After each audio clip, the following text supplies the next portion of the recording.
episode 7 of the Fit for Life radio podcast. We have a guest with us today, so we won't bore you with just us blabbering. And by us, as always, is the Will Shively. Hi. And Ben made an appearance today. Hey. So hi, Ben. And our guest is going to be Madeline. So Madeline, your last name is pretty intimidating. You want to go ahead and handle that for us? Yes, it's Klajnbart. Just pretend there's no J in there. Oh, Yes. see, that J. I was right. The J is the tricky part too. Yeah, I know. You know, on my drive home from the gym this morning, I was like going over in my head like how to pronounce it and wondering if I was going to be right or not. And I'm just really glad that I'm right. Oh, you were? Okay. Feels good to be right. It does feel good to be right every once in a while. That's a good way to start the day. So Madeline, we actually go way back to church days. Yep. So for all those people who like went to church when they were growing up, you have all the fun stuff you do with your crew at the church. So we came up from that, and then she also has been a client of ours at Coastal Strength and Fitness. So she has a great story to share because I think it's very relatable with a lot of our listeners. So Madeline, we know you are a mother of twins. And Yep. for everyone that doesn't know, I'm a twin, so I know the plight that they will be going through. And do you know how many people just like have no idea you're a twin, and it's gonna blow their minds when they listen to this podcast? Just Yeah. throw that out there. I mean, because people are always real interested in twins, Yeah. and I don't understand why. But whenever people find out, they have like a million questions. It's so. because when Joey touches the oven, your finger burns, and it weirds us out. You're right. Twins are really cool. It's really cool. But remember, like growing up, Madeline, like Joey and I were complete opposites. You know? Oh, yeah, you guys are still complete opposites. Exactly. So we don't have like all the twin isms that people want to hear. So, Yeah. but that's all right. So, and you're a military family, right? We were, okay. as of 6 months ago, we were military Cool. for 7.5 years. So you did some moving around and all that fun stuff. Oh, yes. So basically you kind of want to share some of your, kind of the things you struggle with or like that have worked for you, kind of go into that as far as relating, fitness and nutrition into just, your everyday life. Yeah.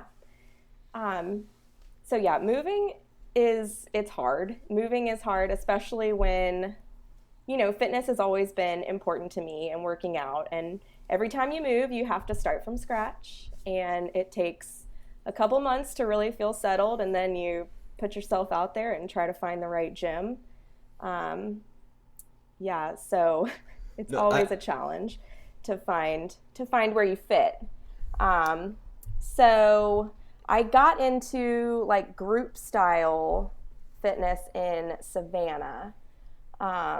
Started like a boot camp there, and that's when I really fell in love with that style of working out. So I did that for several years, and then the boys came along, and I found a stroller boot camp, which was pretty cool. A bunch of moms with their strollers would meet at a park, and we would work out. And so I did that for about 6 months, and then decided, one of the instructors moved away because she was military, and that's what happens. Mm-hmm. So I actually went and got certified and became an instructor for the Stroller Boot Camp, and I did that for about a year, and it was a lot of fun for that stage when my boys would sit still in the stroller. Those days are definitely gone. Ben, you need to look into this certification. Yeah. Really, yeah. Yeah, I mean, Really stay-at-home fill dads are it. welcome too. There's got to be a huge market for that. Yeah. Yeah, it's pretty fun. So yeah, I mean, it's always just hard. Once kids come along, it changes everything. Now I'm kind of at the mercy of childcare. So I found a gym here that has childcare, and it's, I take a few classes. It's just not the same. I love the highlight of my trips home. One of the highlights, I should say, is coming to Coastal. I love what you guys have going on there. It works really well. Thank you. It's fun, and we hopefully next time you come, we might have a big surprise for everyone. So I don't want I don't want to ruin it. I don't want to jinx it. So that's all everyone gets. So some cool things I took away from that are, I think a great thing you mentioned are how you have to start from scratch when you move. Mm-hmm. And that's something I noticed when I moved. And even when you go on vacation, you kind of notice how all your habits almost fall apart when your environment is different, you know? Absolutely. So I think for a lot of people, like, that's great, because if they have no habits or they don't realize that what you currently do is your habits and your environment. So whether you're moving or just trying to get started, it's always going to feel like you're starting from scratch, you know, even if you know everything that you need to do. So establishing that kind of new base is always going to be like a key thing for most people. So as you mentioned, so we know you're from Virginia, and then you were in Savannah. Now you're in Michigan. Mm-hmm. So we were in Colorado in between that too. I thought so, Colorado as well. And so Alabama. By the time my boys were 2.5, they'd lived in 4 states. Roll Tide. Oh my God. Roll Tide. So was there anything between all the moves that like was your base? I know you're pretty conscious of your nutrition, right? So maybe that kind of, so I know you had to like find something that works for your fitness, which is cool, because it's cool how you did different things from the stroller group to then gyms, because ultimately like you have to do something physical, so it's finding what works for you. But what about your nutrition? Kind of like, was that almost like your solid base of consistency throughout all the moves? Yes. I'll say after having kids and moving, have to give yourself a little grace in between.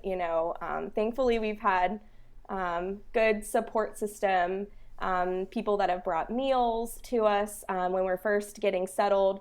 And so in that situation, you eat what people bring you. And it takes a while to get settled and get all your stuff unpacked. So in that time, I kind of just try to be as flexible as possible, but still making good decisions. I am very conscious of everything that we eat, and it does help. We can tell immediately when we've been eating bad, traveling or getting settled, that we feel bad when we eat badly. So, I just always try to keep healthy stuff around the house, reading ingredients and buying organic as much as I can. So that kind of stuff definitely helps. Thankfully, my husband always says, you can't put a price on fitness. He's always very supportive and pushing me to get out there and try new gyms and, get into that pretty quickly. Whether it's just getting outside and going for a run. We like to do that kind of stuff as a family too. So, awesome. Yeah, there's definitely those things that carry over if you're in the routine of it. Eventually we get into the routine once we're settled. That's cool. So as you mentioned, your husband being very supportive. I would say, and Ben and Will, you guys chime in, that one of the hardest obstacles for a lot of clients and people we meet with are not having a supportive significant other. Sometimes Yes. For many people that can be, that's a tough thing. Yeah. Because you have, some people have like the best intentions in the world and they want to change and like they're fired up and they, try it. But then, that alone is hard. Like changing and doing something new and having somebody that's, your teammate and they're almost like resisting that change that you're trying to do, like you're trying to eat better, but they're still ordering pizza for dinner. And we all know how hard it is to every day make, that good choice when we're tempted with stuff. It'd be like having donuts in the office every day. Like, there's going to be a day where you're going to give in, know? So when having somebody that's supposed to be in your corner that's not very supportive just makes it so hard. It makes it hard to make choices, and it just makes it hard to, I think, stay motivated and stay on the path you want to be on, because like having that support and that cheerleader, when things get tough makes it a lot easier. So if you don't have that, when you do have that tough day, you're just going to fall back on old habits or the habits of that like unsupported person. So I think that's a huge deal when it comes to maintaining or changing, your lifestyle. Yeah. And the key then is just send your husband to Coastal Strength and Fitness, and then they'll slowly morph. Exactly. That's what happens, though. I know. Usually, like, the ladies start up, and then the husbands are like, no, I'm not going there. These guys aren't going to tell me what to do. And then they come in, and they have a blast, and they just realize what sweethearts that we are at Coastal Strength and Fitness. And then they're sold, you know? Yep. That's the key. So, Madeline, one thing we get a lot of women asking, clients of ours who have kids, is they struggle with the struggle, I guess, of, you know, when you're feeding your little ones and there's leftover food and you just kind of like eat it or whack it back or whatever. Is that something like you've dealt with, or how do you handle that? Oh my gosh, the struggle is real. Let me tell you. Yeah, it's hard, especially when animal crackers are like my favorite food in the world. So there's something in animal crackers too. They're like Oreos, where there's something addictive. But they're so plain, right? It's just like this plain cracker that probably they sprinkled a little crack on it. But they're so delicious. Yeah. They don't taste well, like calories. I'll tell you, I'll step up on my my soapbox for a second. High fructose corn syrup is like the second ingredient in like regular animal crackers. So of course I buy organic for my boys. But anyways, yeah, it's hard. So I just don't keep animal crackers in the house because I'll eat them all. But yeah, it's definitely hard to have that self-control. So the rule that I kind of make for myself, so I wake up before them and I have my espresso. It's better to have espresso coursing through my veins before all my boys wake up, husband included. So I'll feed them breakfast first, and then once they're done, I'll clear everything, and then I'll have my breakfast later. And kind of same thing with lunch. Like I feed them their lunch, get it out of the way, and then I'll eat my lunch. But yeah, I mean, if you're prepared, if you have that preparation in place, that you know you have their food and your food, it kind of helps me in that way. But yeah, sometimes the leftover snacks do get eaten. But but yeah. Now, have you ever throw them away, or does that feel like very, very wasteful, or just kind of like hard to do? I'll put it in a Tupperware. So if they don't finish their lunch, I'll put their leftover lunch in a Tupperware and put it away as soon as I can. And then if they get hungry later on and want a snack, they get their leftover lunch. That's kind of like how it works for Ben, right, Ben? Yeah, it is. It's interesting though. Yeah, like I'll tell you though, if it's in the house, it's probably going down. And I applaud the fact that you're able to just not finish that off. like whenever's not left over. Hey, sometimes it happens. You gotta be really strong. I try not to keep things in the house that I am tempted by. So like they love these veggie sticks. Like those are their treat, their snack. Well, I don't really like them, but they love them. So I have to find the thing that I'm not tempted by, because, and I mean, it's not healthy for them either to have like a ton of snacks in the house. And they like to snack on fruit and veggies. I try to keep them healthy, but can't happen all the time. They're toddlers. Sometimes though, I think throwing that extra food away is not such a bad thing. It definitely feels wasteful, and there's other qualms about wasting food, like you're a terrible person. But as far as like achieving your goals, it being in the house, I mean, if it's in the house, it's probably getting eaten. That's another thing about if your spouse doesn't support you and they're buying like Kit Kat. You put Kit Kat in the house, like it's going down. Like there's no way it stays in the house for longer than a week. Just based on my understanding of my own willpower. So maybe I have, if I buy a whole thing of Oreos, eat what I want out of those, I have no problem throwing out the rest of it. I mean, I would have paid, $4 or whatever, for just a few Oreos, to be honest, like that, because I wanted Oreos. So as far as financially, it doesn't really feel like a waste. That's just it's a little strategy, I guess, by just disallowing those negative emotions from wasting to get your goal. If there's one thing I've learned, it's that Ben is probably the best out of anybody I've ever met with trusting his gut on food. So, like, if Ben tells you a strategy, as crazy as it sounds, it probably works really well. Just give it a Because we used to give him so much crap because he would eat beef and rice, and then when he was done, he would just, like, put it in his leave a little Tupperware and put it away. Like, he would put it in his Tupperware, like Maddie was just saying she does for her kids, and that was it. So no matter the serving size, when Ben was full, like, it was it was over. And so we used to give him crap for like leaving stuff in his bowl, and it could be like 4 bites. But when Ben was done, Ben was done. And so, after giving him so much crap, we finally realized that Ben was just like way ahead of the game compared to us. And now I find myself doing that more often. And I feel really bad for making fun of him, but You wake up at 2 a.m. and you want a snack. Guess what? It happens to everybody, right? You feel like I'm the only one. Like I'm the only one that ever wakes up in the middle of the night and can't go back to sleep without some food. You're not alone. But you know what? That's what those 4 bites of beef and rice are for. You know Ben, what I mean? I think you are alone. Well, I think you're the only one that does that. Time will tell. Oh man, but yeah. So, are you pregnant? Ben, are you pregnant? I was just gonna ask that. But I'm not. But I'm feeling a connection. I want to get that stroller cert and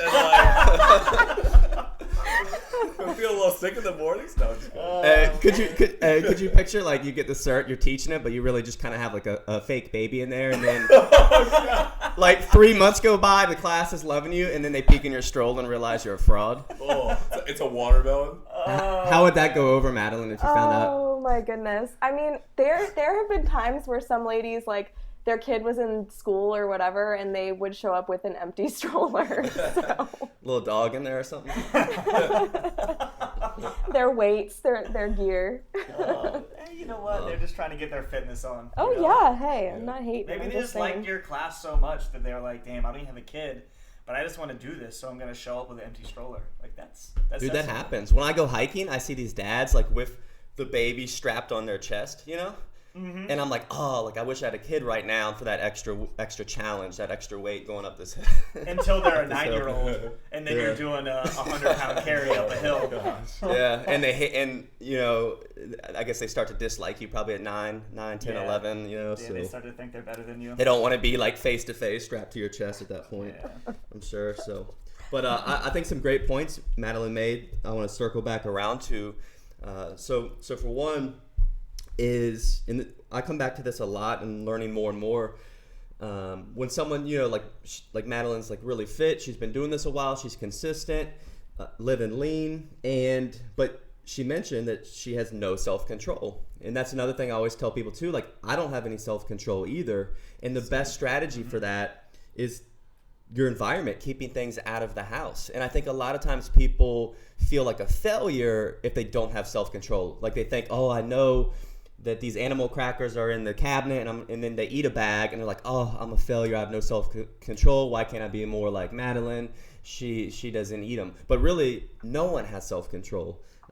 So that's a great strategy. Is really just accepting that, and then setting yourself up for success through your environment.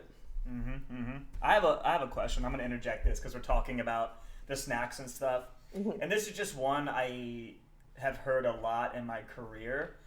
And I don't have kids, so I have no clue on this topic, but how do you kind of set your kids up to not like be eating like fruit roll-ups every day and to where they actually want to eat real food? And you said like their snack is veggie straws, which seems completely crazy in the realm of like a normal American, but I feel like my kid would be in the same area.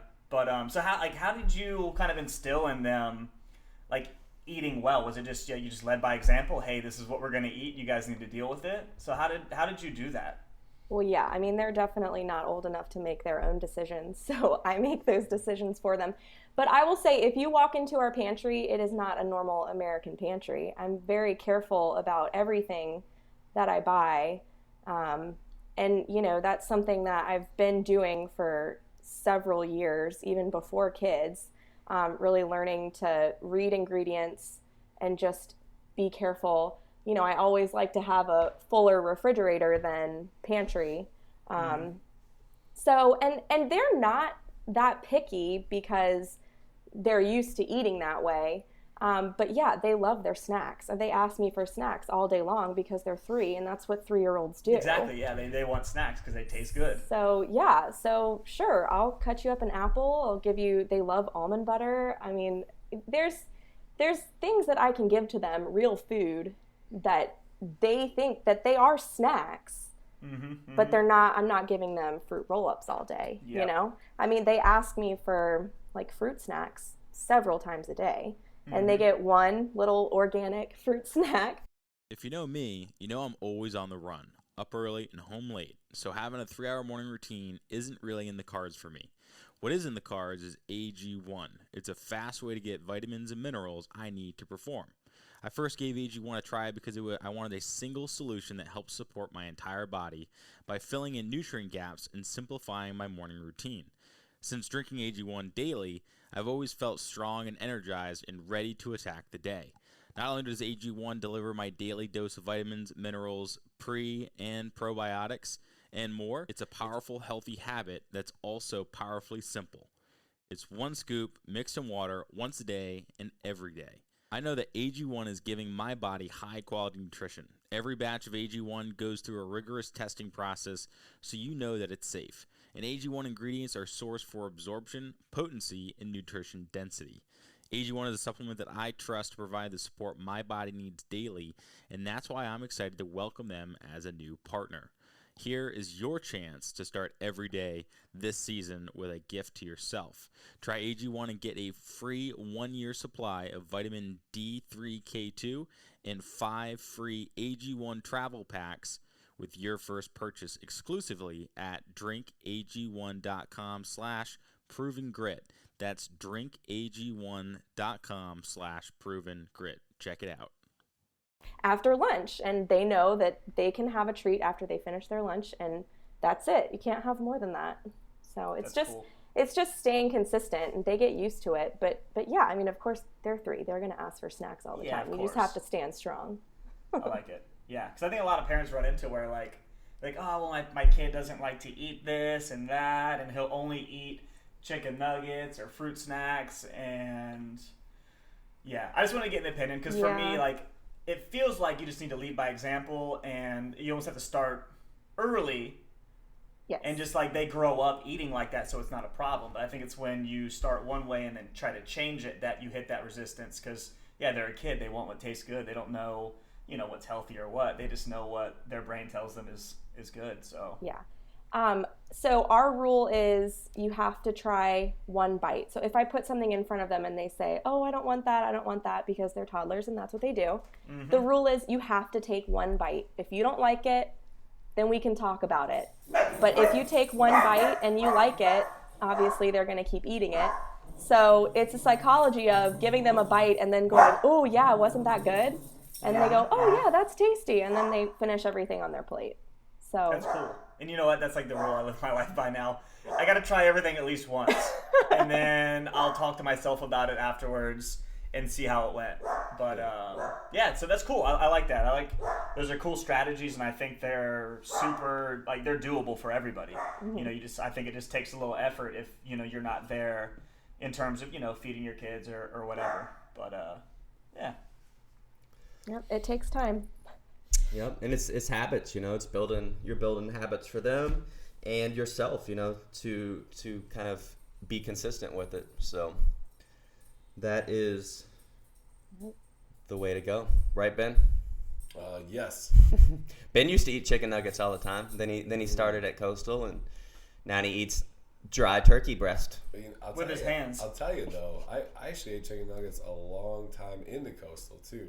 It was actually like kind of going on that habit train. I didn't really, how you feel like, okay, I'm gonna start working out, so I gotta change everything. I'm gonna do this, I'm gonna change that. I'm gonna work out like 8 times a week, and and then I'll be on the right track. Like I walked in the doors and I started lifting weights, and lifting weights did something to me and asked for a response from the rest of my body and the rest of my choices. And I had to eat more food is what it was telling me. So I started eating more food. Yeah, it was chicken nuggets and like, Taco Tuesday, like sour cream and salsa and this and that.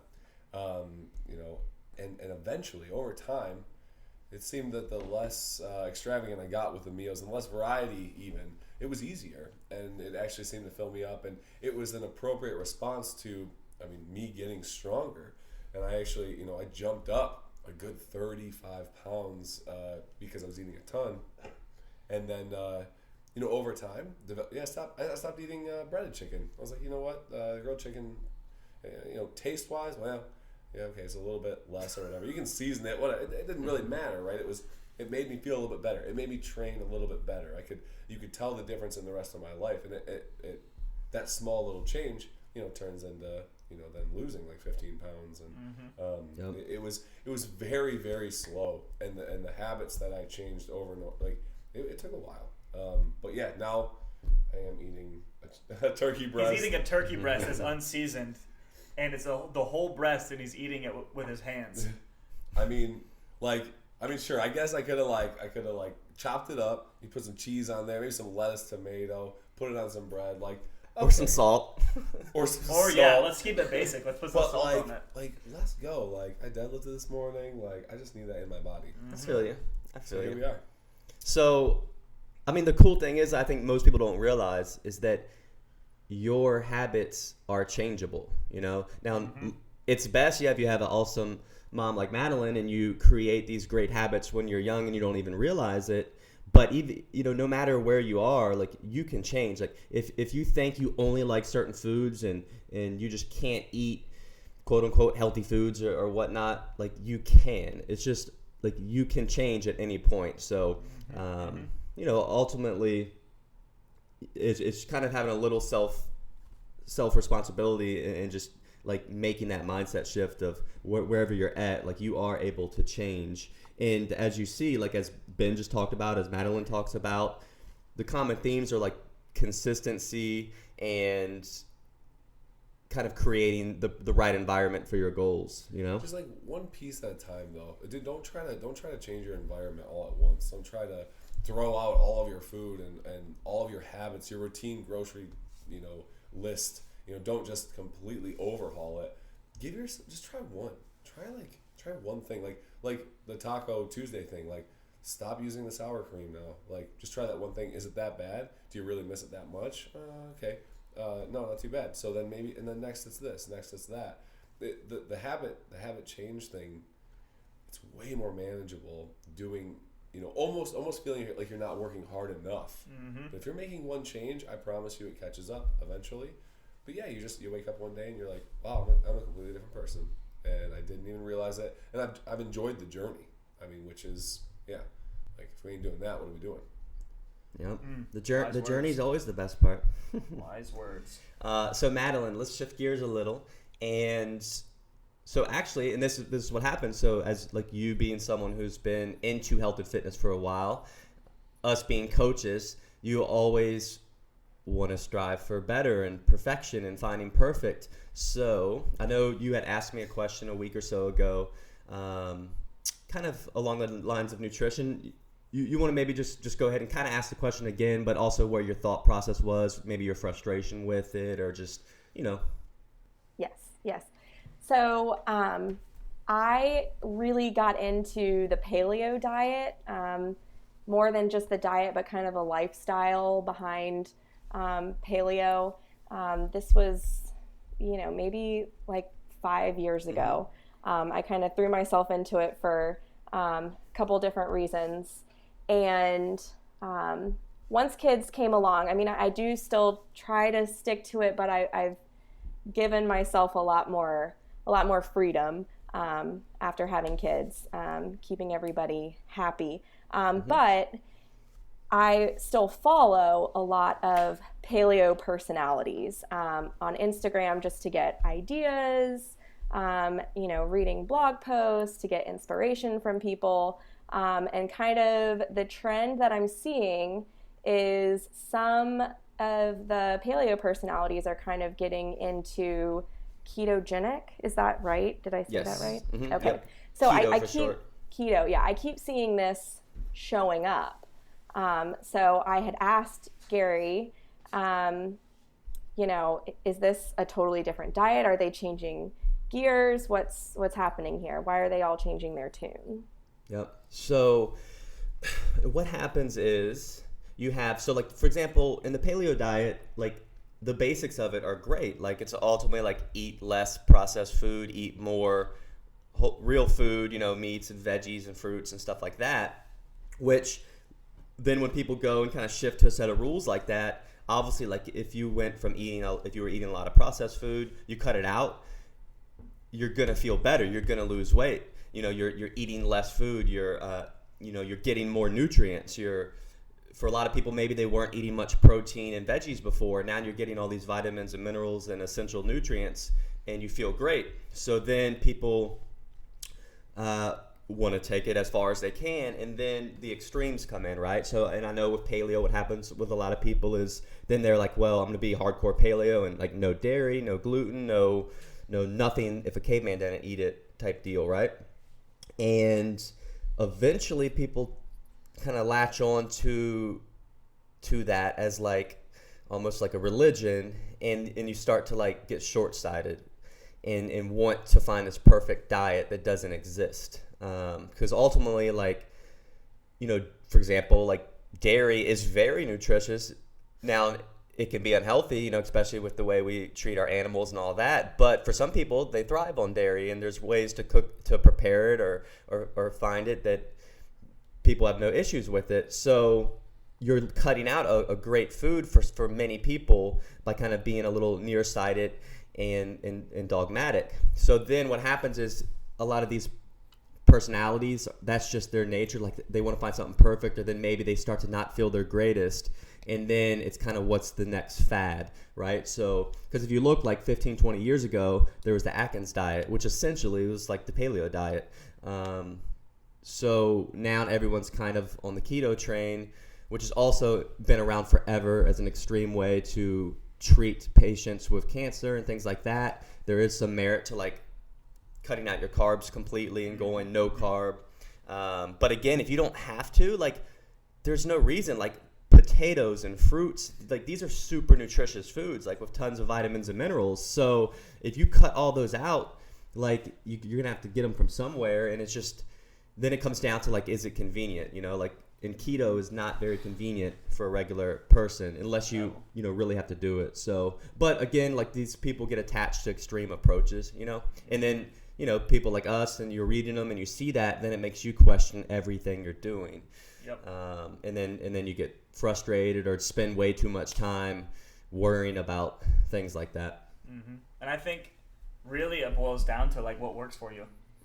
Like some people, like paleo, like within those rules might help them like stay on track. And if that works for you, cool. Like do your paleo stuff. That's rad.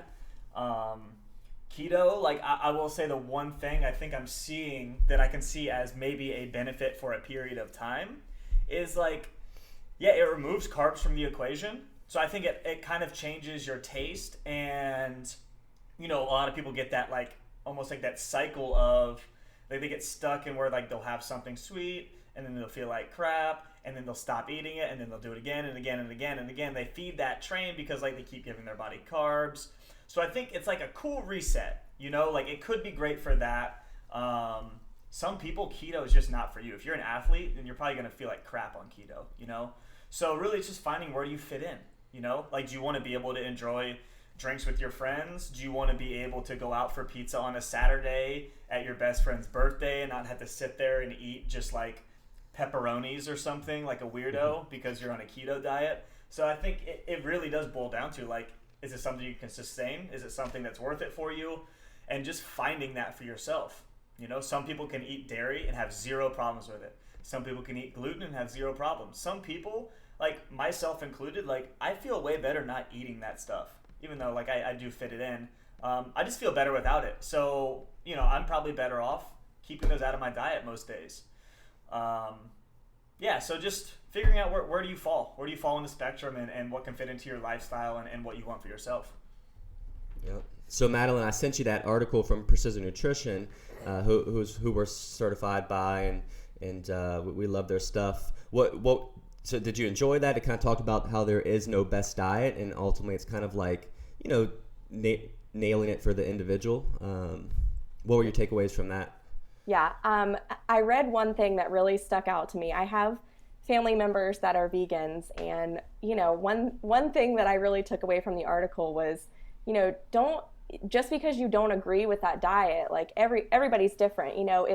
If the vegan diet works for them and they thrive on that, then don't try to change that for them. Like they let them do their thing, and you do what works for you. You guys said it several times, do what works for you and focus on you, and don't let the other stuff stress you out. If it makes you overwhelmed, then just do what's achievable for you. So it was a good article. I did get a lot out of it. Yep. And from a coaching standpoint, for me, like basically it comes down to like you can make any diet healthy, and you can also make any diet unhealthy. So it's understanding that, and the thing they all have in common is when you're doing them right, you're eating majority whole foods. Like if you're vegan, your diet can consist of, you can make sure you're getting enough protein through combining beans and rice, and eating some soy and tons of fruits and vegetables, and be like really healthy. But you can also be vegan and just eat chips and Oreos all the time. Oreos are vegan, I'm pretty sure. And be deficient on tons of nutrients and have some problems. You can also be a paleo person and only eat meat and eat no veggies, and be missing vitamin C and vitamin A. And but now I know a paleo person's going to tell me how you can get vitamin A from liver, beef liver, but not everyone's going to eat liver. So let me say that I'm fully. I know you can get vitamin A from animal food, but the point is like, pick what works for you, and there's different factors. Some of it might be like religion or environmental. So people kind of have different reasons for eating different ways. The key really is just educating yourself to make sure you're being nutritious and not missing any key nutrients, and then doing you. You gotta commit to something too. If you are going to try that type of thing out. The big thing too is like somebody will say, okay, like I'm gonna try this paleo, or I'm gonna try to stop doing paleo, and they'll do it for 2 weeks and not exactly be super consistent, and then they'll expect those results or use those results as a determining factor if this works for me or not. Just know if you are experimenting with that, like be in it for the long haul, be consistent when you make a change like that. That way you can actually see result-wise what's going on. These things do take time, and you'll see the results of what you do probably 3 weeks.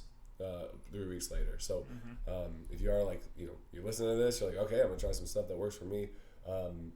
Just have that in mind, that it's a journey. It takes a little bit. So walk that walk consistently for a little while before you make a decision. Yep.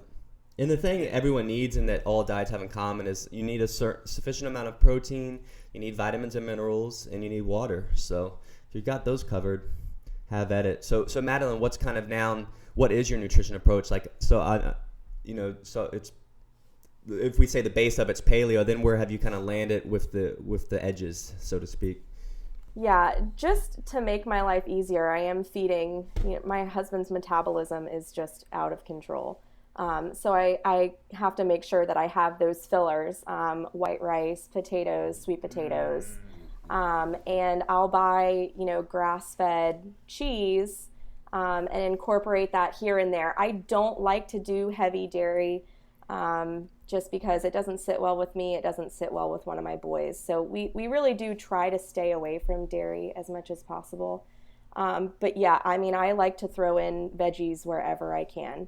And if I'm buying, like I made myself a veggie quesadilla for lunch today, but it's like a sprouted grain organic tortilla, so I just like to make those choices so that, hey, it's okay for me to have a quesadilla, but as long as I make smart choices, that I'm not going out and buying just some flour tortilla. Yeah.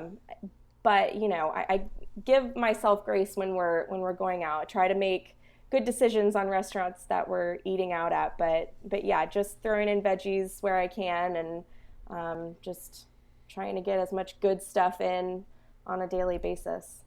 Yeah, I mean, I think that's very similar to my approach as well. A paleo approach, so to speak, with meats and veggies and fruits, and then a lot of starch, so like potatoes and rice and things like that. But it's funny, it would blow my mind how people will get so far down the rabbit hole of, say, paleo, to where they'll look at like a white potato as a bad food, and I'm like, it comes from like the earth, and it has tons of nutrients, and how is that not quote unquote paleo? It's just funny, like it just blows my mind. So again, like you said, it's kind of like having that base of real food, and then find the edges that work for you, you know? So, you know, for a lot of people, drinking a ton of milk and a ton of dairy, like, you're going to have adverse effects.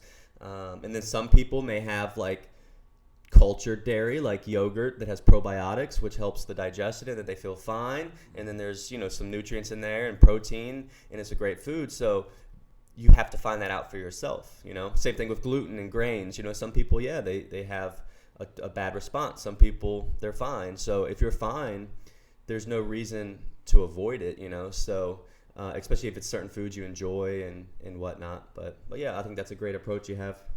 Mm-hmm. And the key is just, understand everything's a fad, you know? Like, so when you end up seeing, like, whatever book is on the shelf at Barnes & Noble, you know, it's kind of like comes and goes, and the basics, you know, are key. So. Yeah, I don't know why that just reminded me. Do you guys remember the Eat for Your Blood type book? Anybody? I never actually read it, but I never read it either, but it just seemed like the dumbest fad that there was. Wow, there's been some dumb fads, but it just blew my mind that, like, people bought that book and thought, I don't know, your blood type mattered in what you eat. You know, it's like eating for your eye color. Yeah. Like, it just. Well, and at the same time, normally people that ask, like, how that works, like, they're currently will be eating, you know, 2 scones and a hot dog for breakfast, and you know, like, and they're like, hey, breakfast hot dog. How's this blood type diet? Like, I think that's the secret, you know. I think that's what's missing. But yeah, so I think we'll wrap up here. Madeline has to go. You said pick up the old kiddies from school. Yep, gotta go get them from preschool. Mom duties. Yep, so never ends. You got to throw on that winter coat though, right? Yes. Ooh, yeah, you better bundle up. 39 degrees. Yeah, it's no joke. Already got my Ugg boots and my parka out. There you go. I gotta get mine out soon. Maybe one more month. I'll have to bring out my Uggs. So. Yep. The funny thing is, in Los Angeles, people will whip that stuff out when it's like 65 degrees. I think it's a fashion thing, though. You move out there, you just get soft. You get used to having that 10 degrees is that like perfect 40 75 to 80 degree weather, and then. Dude, I'm weak. When we were in Texas and it was like 90, I was like, I can't handle this. Yeah, I told you got soft, man. You need that extreme like we have here. Oh man. You know what? Maybe I'll just take a little ice bath or something. Ooh. You know what? That would do it, man. So we appreciate you coming on, Madeline, and like seriously, we had like that's some great insight, especially with you know how you handle the kids, and I mean those are questions that we get constantly, and people struggle with. So I think that's awesome to hear from you, and we're glad to have you on. Yeah, broing thanks out. for letting me share. Thanks for letting me bro out. Mm-hmm. Yep. And, when you're back in town, as always, just hit us up and come by. Absolutely. Coastal. And so Ben, do you have your song of the week? Is this? Are you thrown off since we're a little earlier than normal? Yeah, a little thrown. Not gonna lie to you, but let me pull it up here. What about you, Madeline? Do you like country music? I'm just now getting into it because my sister loves it, and I've never really enjoyed it, but I am starting to get into it. Okay. Last episode, I'm the only one, but it wears people down. Like Will's getting worn down. So yeah, Whitney plays around the house all the time, so it's like I find myself singing those songs now. Like, why am I like this? What is happening to me? It's easy to get tired of it for me. I don't know. Yeah. It's so simple. You got 4 chords and you play those over and over again in the same instrument. But that's all we need, though, right? Dog, truck, 4 chords, 4 words. Yep. Dog, truck, beers, America. That's it. There it is. Dog, beers, America. I got something else for you. You could say that about any genre, though. It's called The Heart and Soul and Soul Searching, and these boys do it really well. It's by Fall Out Boy, but it's not a hit. Deep track. Ooh. It's called Coffees for Closers. Definitely rouse you up. Allow me to play a little bit for you.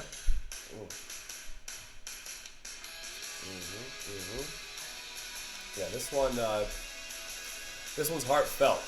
Definitely pay attention to the lyrics on this one, and enjoy it. Coffees for Closers, Fall Out Boy. The classic Fall Out Boy. Yep. That's why I've been joining the gym.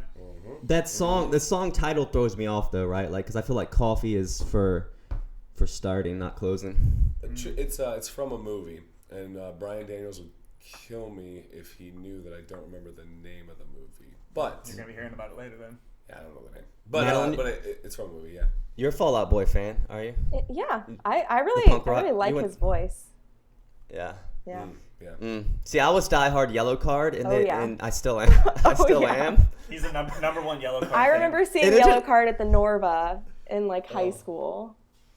Man. Good times. And you know what? It bothered me because I saw Fall Out Boy too back when they were both starting out, and I always liked Yellow Card more, and I was always a little angry because Fall Out Boy kind of made it a little bigger, you know. So bittersweet. Oh, cheated. But all right, guys. So that will wrap up episode 7 here, and we hope you guys enjoyed it. As always, hit us up on social media with any questions you have, and we'll be back with you next week. All right. Later. Kisses.